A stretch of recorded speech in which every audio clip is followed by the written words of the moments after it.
¿El mundo que viene será feminista o no será? El movimiento en pro de la igualdad lleva siglos de lucha, a veces silenciosa, otras veces silenciada y otras en forma de grito universal. Los avances notables de los últimos años nos invitan a ver esa meta más cercana, aunque aún con numerosas causas pendientes.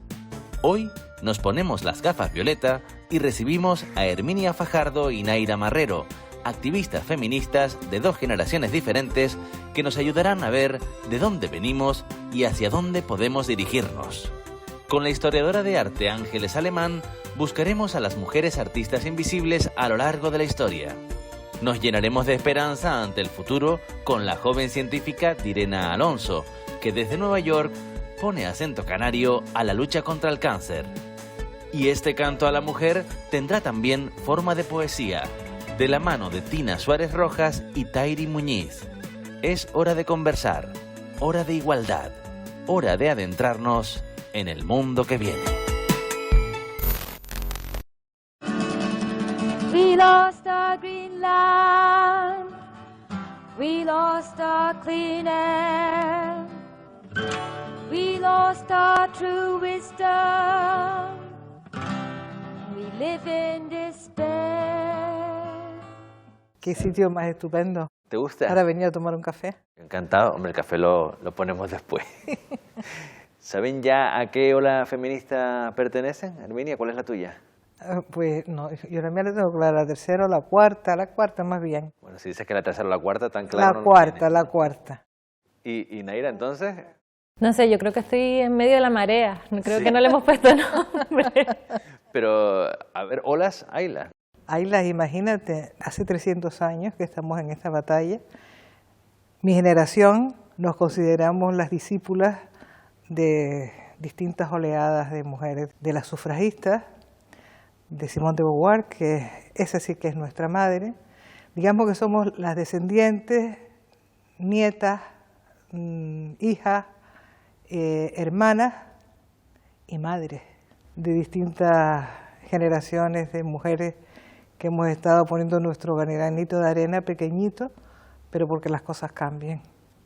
¿Y ese peso histórico se recoge en las generaciones siguientes? ¿Se siente? Yo creo que se siente que partimos de otro punto, ¿no? De que tenemos unas libertades y unas capacidades para repensarnos que no van desde las libertades más esenciales que estaban siendo cuestionadas hace no tanto tiempo. Lo conseguido es impresionante. Todavía nos queda mucho camino, pero siempre hay que reconocer que el punto de partida no es el mismo y que lo que podemos aportar nosotras en este momento, en la batalla de hoy, es un punto de partida distinta para las que vengan detrás. A los que nos decían que el feminismo era utopía, nada más que hay que mostrarle dónde hemos llegado. Lo que pasa es que el feminismo, que es una revolución pacífica desde su principio, ¿no?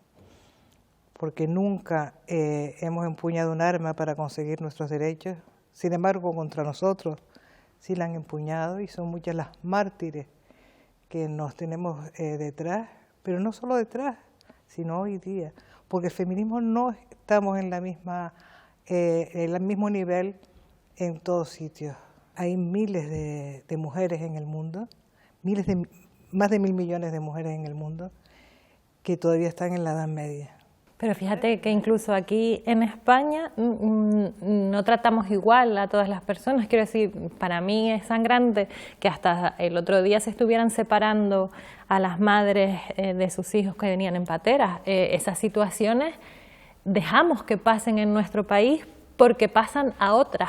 y no podemos seguir, o las situaciones de acoso sexual o violencia sexual que viven las freseras en Huelva. Quiero decir, son cosas que pasan en nuestro país, pero como no nos pasan a nosotras, no tienen ese ser primera demanda del debate público.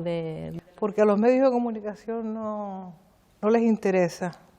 Pero o sea, si asumimos, como se puede asumir, ¿no?, que hay diferentes escalones de logros o metas que están más o menos cerca o lejos según desde donde se mire, lo que vienen a decir aquí es que incluso nosotros en esta sociedad, donde esa meta puede estar un poco más cerca, pero quedan muchísimas cosas, aplicamos varas de medir de otros sitios que la tienen más lejos si las personas que lo sufren son personas que vienen de esos otros lugares. O sea, nosotros practicamos también un machismo más intensificado según la procedencia, lo cual es gravísimo. Entonces. Totalmente. Y fíjate, Europa mira distinto según le interesa. No es una cuestión de derechos humanos realmente, sino de estrategia política, porque puede condenar a Rusia respecto al tema de Navalny, pero no condena la persecución a personas LGTB en ese país, o lo que está pasando en Polonia con el cuestionamiento del derecho al aborto. O sea,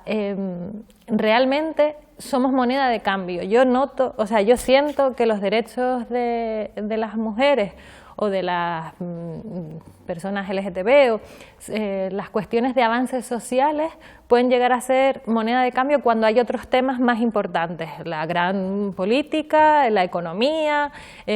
No hemos conseguido que el trasfondo se remueva de manera en que cualquier pieza que nos toque reactive a la sociedad. Creo que todavía tenemos mucho camino y que podemos perder lo que hemos ido avanzando y que tenemos que tener cuidado.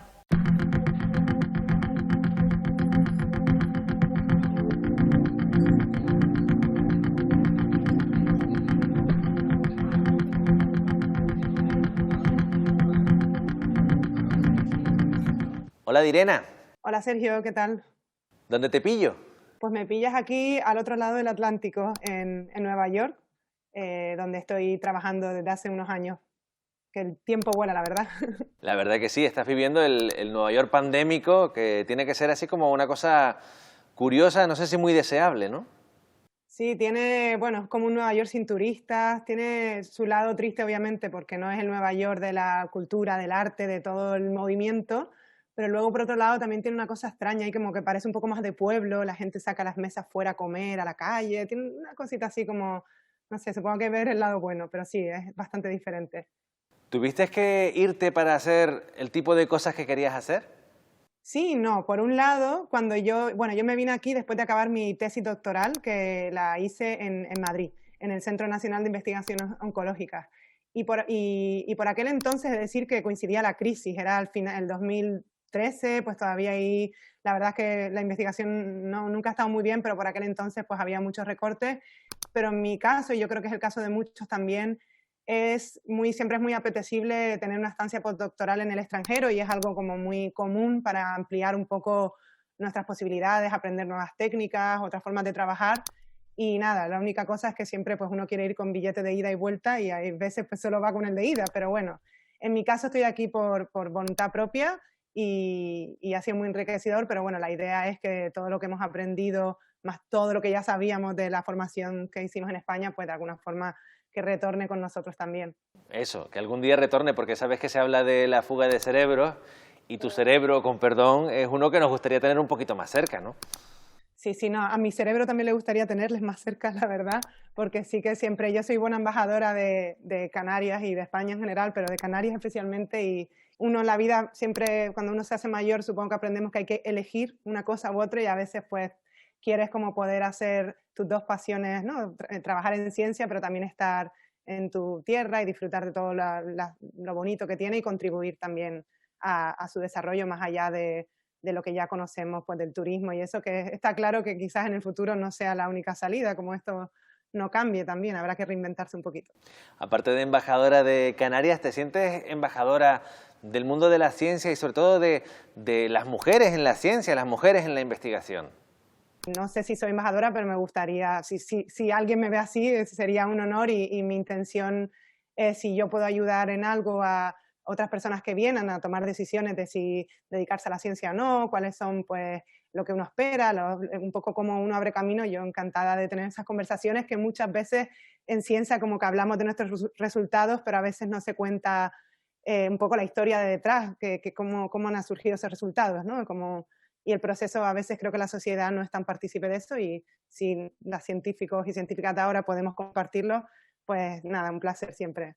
Lo que está muy bien es que aparte del Día de la Mujer, el 8 de marzo, la mujer y la niña en la ciencia tienen también su propio día, ¿no? Eso tiene que indicar algo, y sobre todo en el trabajo de que se generen referentes y se generen vocaciones para que muchas niñas de hoy en día sientan lo que tú sentiste de querer algún día trabajar en un laboratorio, que por cierto creo que tú lo tuviste claro desde muy pequeñita, ¿no? Sí, bueno, pues como bien dices, el 11 de febrero es ese día que has señalado, el Día de la Mujer y la Niña en Ciencia. Yo he de decir, como sí, han dicho la palabra referentes, y yo para mí, siempre desde chiquitita, creo que nunca me planteé si mujer, ciencia, niña, no sé, yo como nunca pensé que podría encontrarme barreras diferentes a los chicos, porque yo creo que siempre tuve referentes cotidianos, como los role models, que le llaman cotidianos, alrededor de mí, pues desde mi familia, mis tías, profesoras. Entonces, como cuando era pequeñita, nunca pensé si mujer en ciencia, nunca tuve ninguna reflexión. Es verdad que con los años y a medida que uno va a lo mejor avanzando en la carrera investigadora, sí que te empiezas a dar cuenta de matices que uno no era consciente cuando era más pequeño. Pero bueno, que yo creo que hoy día, gracias a estas conversaciones, pues están cambiando las cosas, y sí, yo cuando me hablabas de si lo tenía tan claro desde chiquitita, tampoco lo tenía tan claro, porque al final la mente de un científico es muy curioso y te pueden interesar muchas cosas diferentes. Y también recuerdo en su día que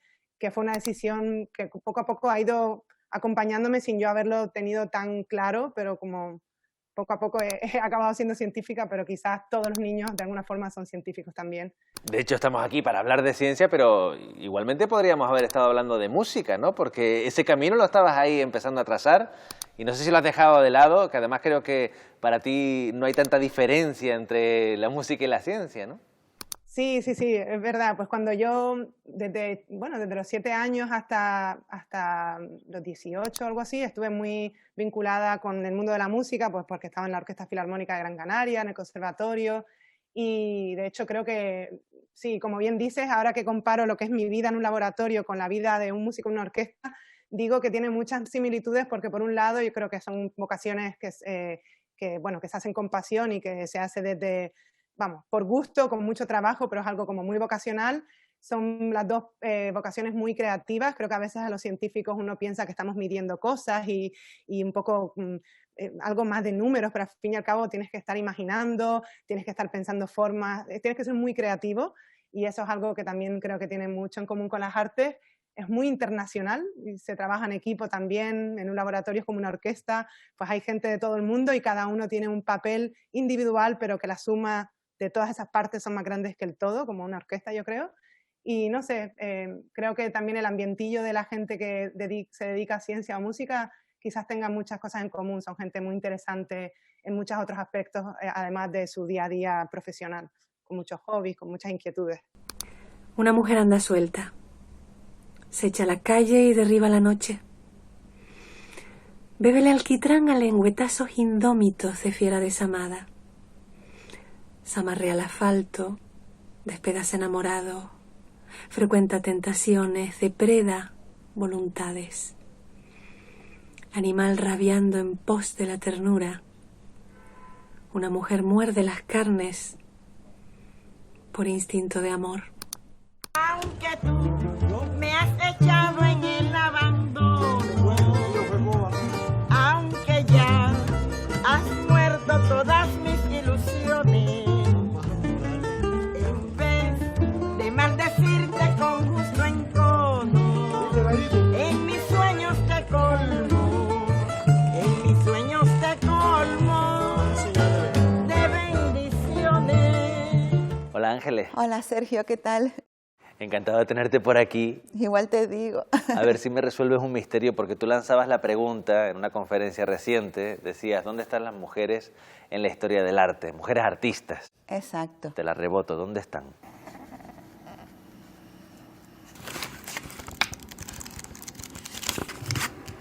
Las mujeres artistas están ocultas, bastante ocultas, debajo de los nombres de otros artistas, por ejemplo, como es el caso de Sofonis van Giesola, que fue pintora de corte de Felipe II y cuyos cuadros estaban en el Museo del Prado adscritos a Sánchez Coello, por ejemplo, o el caso de Artemisia Gentileschi, una pintora fabulosa, caravallista, que tuvo la fortuna de ser hija de un pintor, por eso pudo aprender a pintar, Horacio Gentileschi, pero que tuvo una vida muy azarosa y tuvo que ser incluso violenta en algún momento, porque ella después cuando pinta a la Judith decapitando a Holofernes, y siempre pongo esos cuadros de Artemisia Gentileschi como ejemplo de que la pintura de las mujeres no tiene nada que ver con el estereotipo que se nos ha dicho, que es una pintura delicada de interiores y demás.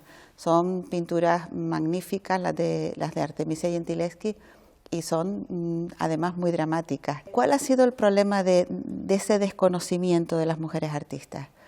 Yo no creo que sea de la época en la que vivieron, a pesar de que fueron épocas difíciles para ellas, sino de los historiadores. Yo creo que los historiadores del arte tenemos que hacer un examen de conciencia bastante grande, porque se ha olvidado muchísimo a las mujeres que estaban en ese momento en el apogeo de distintas épocas, ¿no? Y me remito, por ejemplo, al caso de las mujeres surrealistas. Las mujeres surrealistas eran artistas además interesantísimas, pero su papel como parejas o como musas de los artistas surrealistas durante muchos años las relega a un segundo plano, ¿no? Quizás la idea de musa, que hoy en día ya se le empieza a dar la vuelta y no se empieza a ver tan bien, ¿no?, el potenciar la idea de musa, porque si bien siempre se dijo como algo muy positivo y parecía un atributo fantástico ser musa de alguien, pues justamente estamos descubriendo que lo de ser musa a veces no era tal cosa y además ha contribuido a esa capa de invisibilidad que ahora estamos afrontando, ¿no? Efectivamente. Hay una obra buenísima de un grupo feminista americano que se llama The Guerrilla Girls, que dice: ¿por qué las mujeres tienen que estar desnudas para entrar en el Metropolitan Museum, ¿no? Y entonces explicaban que un tanto por ciento elevadísimo de las obras de los museos son desnudos femeninos, pero obras de mujeres artistas, de creadoras, muy pocas. Entonces ese cartel a mí me parece muy significativo, es una llamada de atención enorme. Cuando lees la historia del surrealismo de Sarane Alexandrian, no nombra a las mujeres artistas directamente, o sea, son los notarios de su época, ¿no?, los propios historiadores los que borran los nombres de estas mujeres, las nombran como musas. Y mencionabas ese trabajo de las Guerrilla Girls, esa reivindicación, que pasan décadas desde que lo dijeron y de todas maneras seguimos viendo que aún así en museos incluso de arte contemporáneo la paridad esté muy lejos de conseguirse, ¿no? Efectivamente no se alcanza todavía la paridad en la representación femenina. Hay una carencia importante de obras de mujeres en los museos. En los fondos de los museos estamos batallando para que se adquieran obras de mujeres.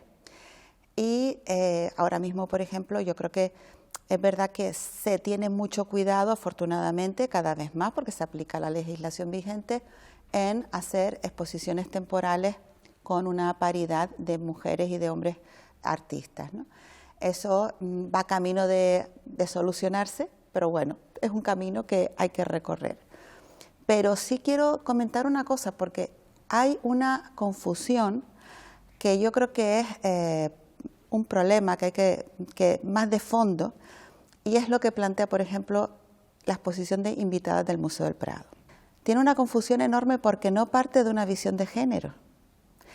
Han confundido poner a algunas mujeres artistas que tenían escondidas en los fondos del museo y mujeres representadas por artistas contemporáneos, por hombres, en una exposición supuestamente feminista y reivindicativa.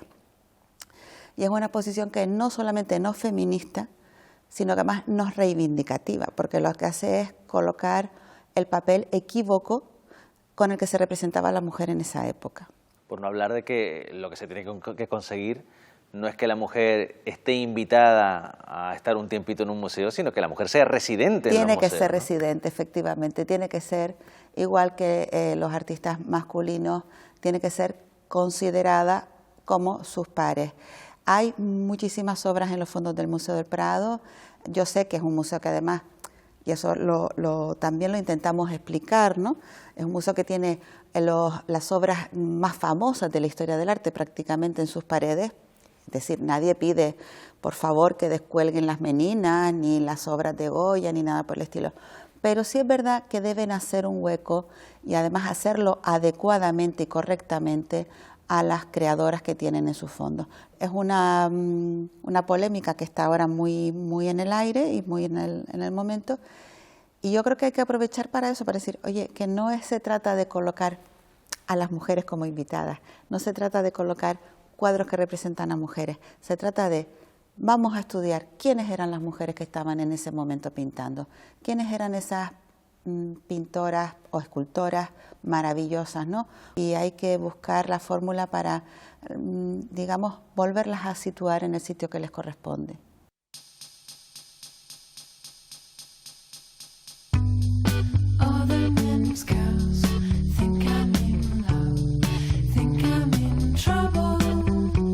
La gente un poquito mayor que tú, de tu isla de Gran Canaria y de la capital concretamente, tenía una pregunta, sobre todo la gente con inquietudes, ¿no? Una pregunta muy recurrente, ¿no? Decían, ¿y para cuándo el Parque de la Música? Esa pregunta se quedó como un eco con el que creo que familiarmente tú tienes también bastante que ver, ¿no?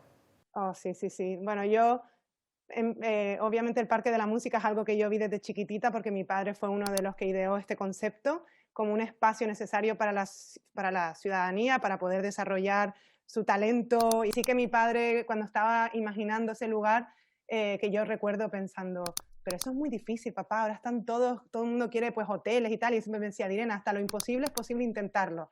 Y yo creo que los investigadores tenemos también ese optimismo de intentar no darnos por vencidos e intentar como luchar para que se mejoren las cosas a nuestro alrededor.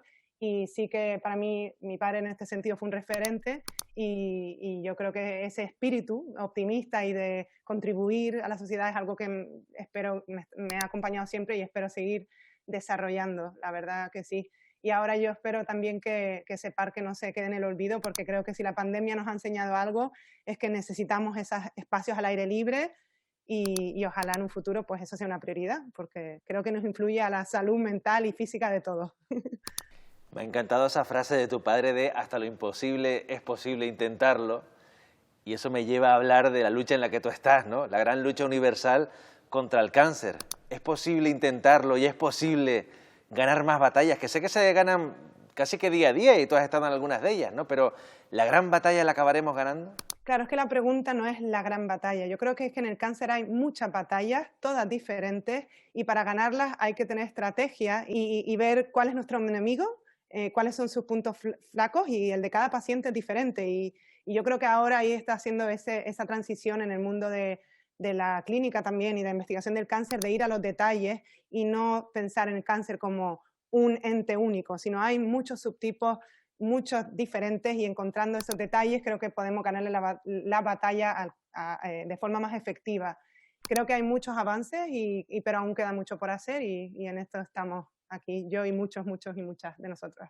Y una de esas pequeñas grandes batallas, como decíamos, la has conseguido ganar tú, has estado al frente de una investigación, la que se publicaba recientemente en la revista Nature, pero no sé si quieres, digamos, en formato usuario, contarme un poco mejor en qué consiste ese avance y ese descubrimiento.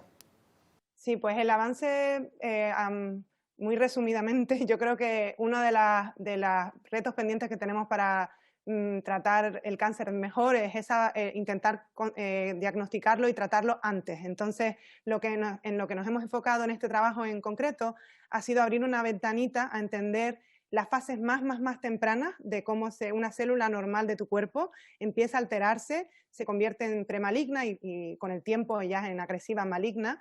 Entonces, esa transición de una célula normal a tumoral ha sido muy difícil de estudiar porque, imagínate, en los pacientes no la pillas muchas de las veces.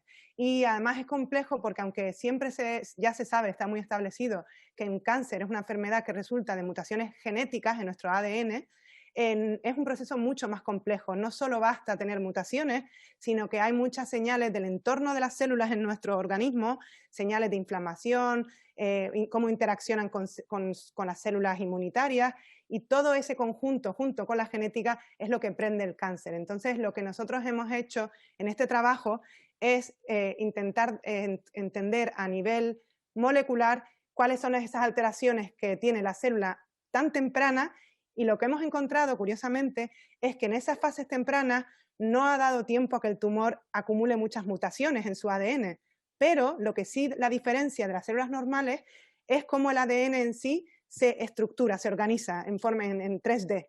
Entonces, eso se llaman alteraciones epigenéticas, no genéticas. Entonces, yo creo que haber encontrado estas alteraciones epigenéticas tan tempranas, de alguna forma nos abre una puerta nueva para intentar frenar este proceso antes, porque además hemos demostrado en el trabajo que si apagas esas alteraciones epigenéticas no hay iniciación tumoral, con lo cual sabemos que son importantes para las células tumorales. Irena, te dejo ya para que sigas intentando lo imposible y lo sigas haciendo un poquito más posible. Ha sido un placer, muchas gracias. Muchas gracias a ustedes y nada, hasta pronto, y espero que nos podamos ver en las canteras un día de estos, cuando podamos juntarnos y abrazarnos. What you want, baby, I got it. What you need, you know I got it. All I'm asking is for respect from you. Girl, baby, when you get home, it was midnight, yeah. Ya que estamos con mujeres que merecen tener una nueva luz, estamos en el centenario de Maud Benoit Westerdahl, que además pues tú has estado muy activa en la reactivación de su figura, y quizás sea una gran ocasión para aprovechar también y hablar de ella, porque lo que sí he ido comprobando con el tiempo es que su peso en la historia del arte, más allá de la obra que pudo producir, es gigantesco, y en Canarias también se le debe muchísimo, ¿no? Exacto, pues Maud era, como tú sabes, francesa, nacida en Limoges. Tiene en el año 39, 40 realmente, se encuentra con André Breton en Poitiers, mientras ella estaba estudiando letras en la Universidad de Poitiers, y ahí surge una gran amistad y un gran deslumbramiento, ¿no? Ella se convierte, como ella misma decía de sí misma, en una surrealista cartesiana. Además, yo tuve la gran suerte de conocer a Maud y de tratarla en varias ocasiones, y era una mujer realmente fascinante, muy divertida, además muy generosa y muy inteligente. ¿Qué ocurre? Que Maud llega a París, conoce a Oscar Domínguez. Oscar Domínguez también se deslumbra con ella, terminan casándose en el año 48, pero mientras tanto Maud inicia una carrera muy interesante como esmaltadora. Ella no se consideraba a sí misma como artista, es decir, ella tiene una noción de sí misma como artesana. Realmente era una artista fabulosa, una artista interesantísima. Pero más allá, como tú dices, de su labor como artista, su peso es el de una transmisora de ideas muy interesante, porque ella escribía muy bien y va a escribir una serie de textos muy esclarecedores sobre el surrealismo. Antes veíamos lo malo de ensalzar la figura de musa, pero en torno a Maud lo que sí sabemos, si no musa, es que esa transmisión de ideas marcó bastante el rumbo de mucha gente que se estaba dedicando al arte, y en su etapa tinerfeña pues también, ¿no? Sí, de hecho ella fue la que puso el nombre a los aeróboros de Martín Chirino. Ella fue una de las grandes animadoras de la obra de Manolo Millares, muy amiga de César Manrique, muy amiga de Pepe Dámaso. Escribe sobre Maribel Nasco, fue una de las grandes también animadoras culturales, y hace además una cosa importantísima, que fue organizar en el año 65 una exposición de 12 mujeres artistas que se llamó 12 en el Círculo de Bellas Artes de Santa Cruz de Tenerife, y después en el Instituto de Estudios Hispánicos del Puerto de la Cruz, con 12 artistas de renombre internacional, en el que incluye, en este grupo incluye a dos artistas de Gran Canaria, Lola Massieu y a Jane Millares, ¿no? Hace 2 años, en Tenerife, tuvimos la ocasión, Celestino Celso Hernández y yo, de montar una especie de revival de esa exposición. Conseguimos localizar a bastantes de las obras que se habían expuesto y localizamos a Manon Ramos, que fue una de las pintoras que participó, que vive todavía y que vino emocionada a la exposición. Y además decía eso, que fueron realmente unas valientes, porque en aquella época, aquel momento se les veía como seres un poco extraños.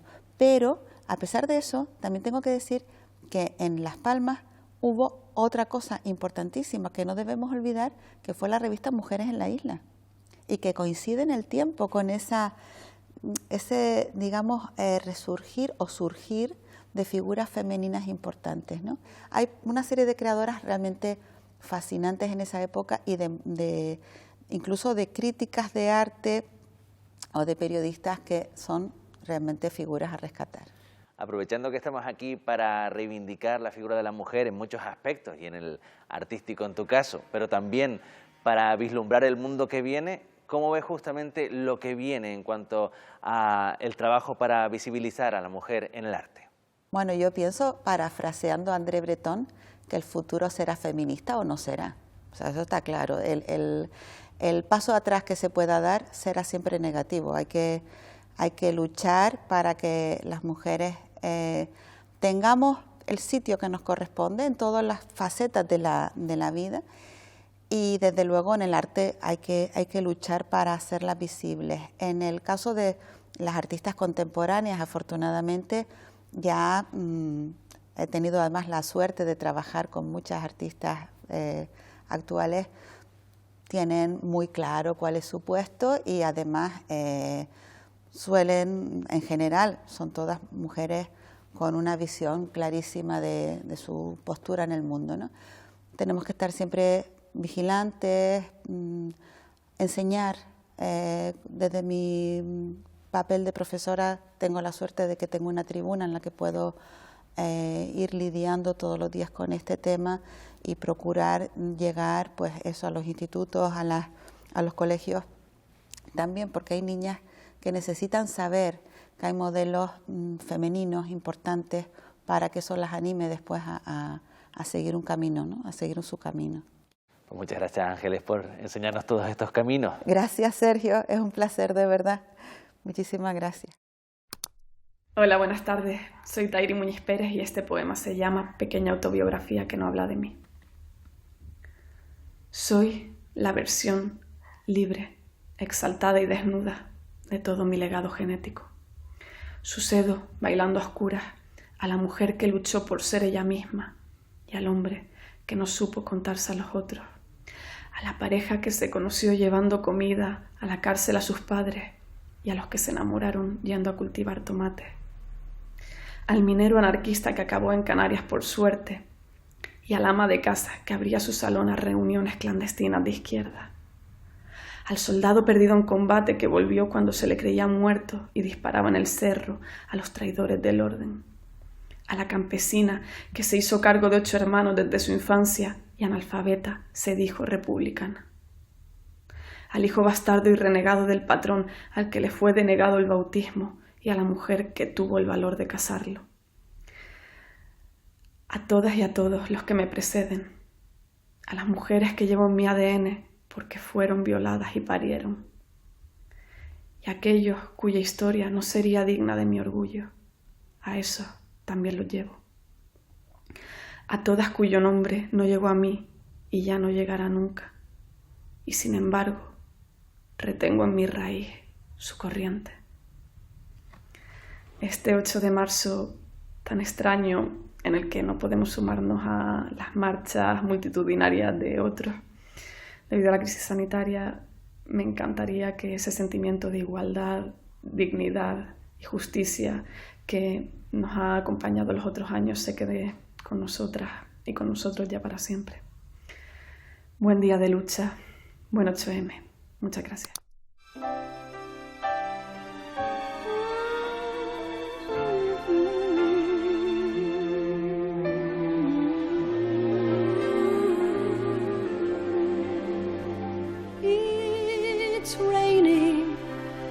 it's pouring, my love life is boring me to tears after all these years. Ganar un derecho cuesta cientos de años. Imagínate lo que nos costó a las mujeres tener derecho al voto, por ejemplo. El tener derecho a los anticonceptivos, porque parece que nos hemos olvidado de dónde partimos. Es que ni siquiera teníamos derecho a utilizar anticonceptivos. Es decir, que tuvimos que estar batallando porque nos vendieran un anticonceptivo y que el farmacéutico que nos la vendía se la jugaba. Pero oye, ¿qué fue el otro día?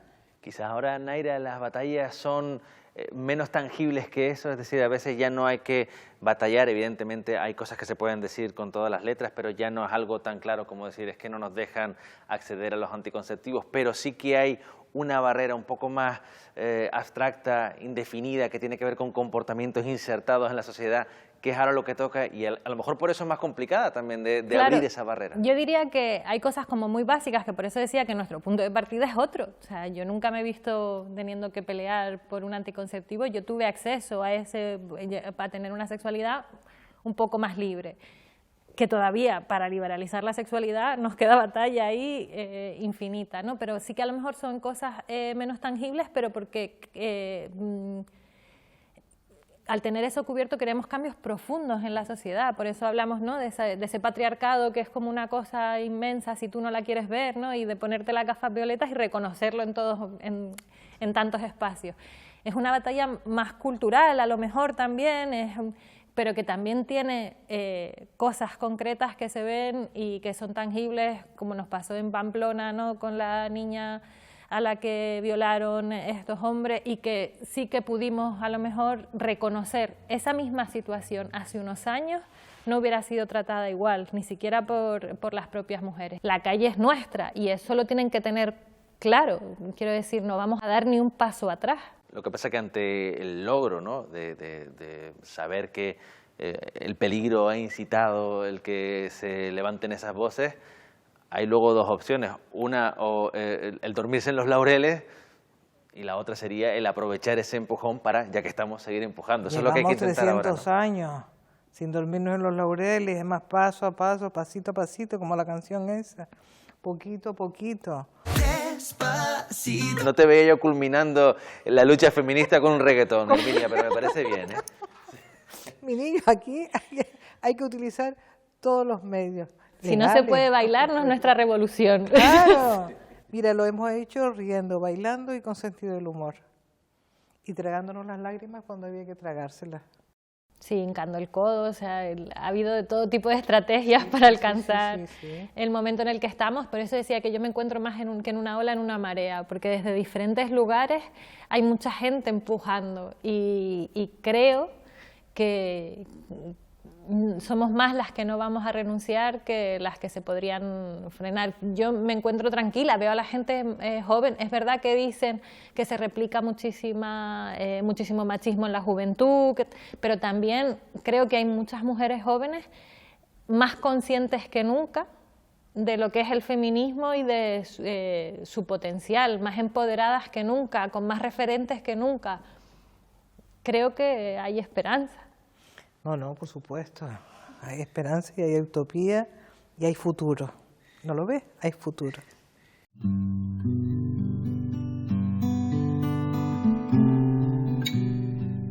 La igualdad no es solo un asunto de la mitad de la humanidad. No solo incumbe a las personas que sufren la desigualdad. La igualdad es algo que tiene que importar a todo el mundo, porque todos y todas somos responsables de que no sea una realidad. Las cosas no son así. Las cosas las hacemos así. Y es en ese hacerlas donde se produce el privilegio y el quiebro, en donde se produce el trato desigual. Lo fundamental es que al ser algo construido, se puede cambiar. Podemos ver que hemos aprendido mal, que es mucho. Y sobre todo, podemos pensarlo colectivamente, porque vivimos en un planeta que es machista y misógino. Esto es incuestionable, es una realidad que lo atraviesa todo. Y contra esa realidad, la única arma es el feminismo. La gran pregunta es qué vamos a hacer en este presente para que en el futuro nadie tenga que luchar por ser libre e igual a los demás.